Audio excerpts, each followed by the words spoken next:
भारतीय राष्ट्रीय मजदूर कांग्रेस इंटक के राष्ट्रीय अध्यक्ष स्वामीनाथ जायसवाल गुरुवार को ग्वालियर आए। उनके साथ हाल ही में नियुक्त इंटक के प्रदेश अध्यक्ष दिनेश खटीक भी ग्वालियर आए। इस मौके पर मीडिया से चर्चा करते हुए इंटक नेता जायसवाल ने कहा कि मोदी सरकार द्वारा श्रम कानूनों को खत्म कर मजदूरों के अधिकारों को सीने जाने के विरोध में स्टील की लड़ाई जारी रहेगी। उन्होंने कहा कि श्रमिकों के प्रति मोदी सरकार का नजरिया क्या है, ये हमें लॉकडाउन के दौरान देखने को मिला। हजारों की संख्या में मजदूर हजारों किलोमीटर पैदल चले। इस दौरान कईयों की मौत भी हो गई, लेकिन मोदी सरकार ने इन मजदूरों के हितों के लिए कोई कदम नहीं उठाया। उन्होंने कहा कि भाजपा ने छल कपट से भले ही मध्य प्रदेश में कांग्रेस की सरकार गिरा दी हो, लेकिन जनता का विश्वास आज भी कांग्रेस के साथ है।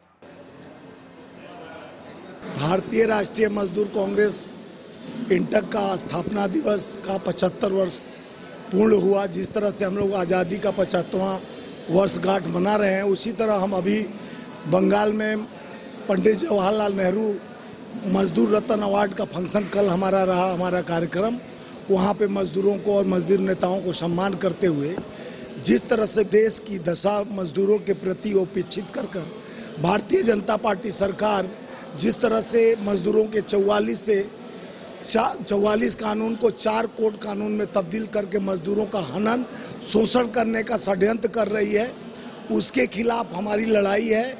4 कानून लाने से जिस तरह से मजदूर 8 घंटा काम करता है, आप भी मजदूर है, श्रमिक है, 8 घंटा के जगह पर 12 घंटा अगर हम काम करवाएंगे, उसका हमको पैसा भी ज़्यादा नहीं देगा और 12 घंटा काम करवाएगा। तो ये हमारा पहला मुद्दा है।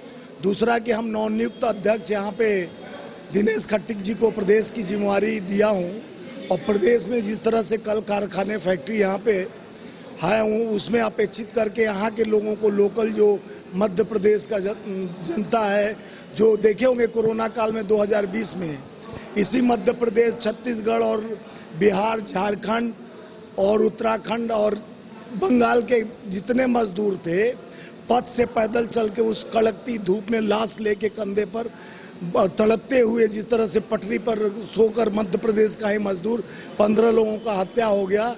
और भारत सरकार से जब भी पूछा गया आनन फानन में, जिस तरह से कोरोना काल में मोदी जी जैसे नोटबंदी रात को कर दिए, उसी तरह कोरोना काल में आपातकालीन स्थिति खड़ा कर दिए, मजदूरों को पथ से पैदल चलने पर मजबूर कर दिए।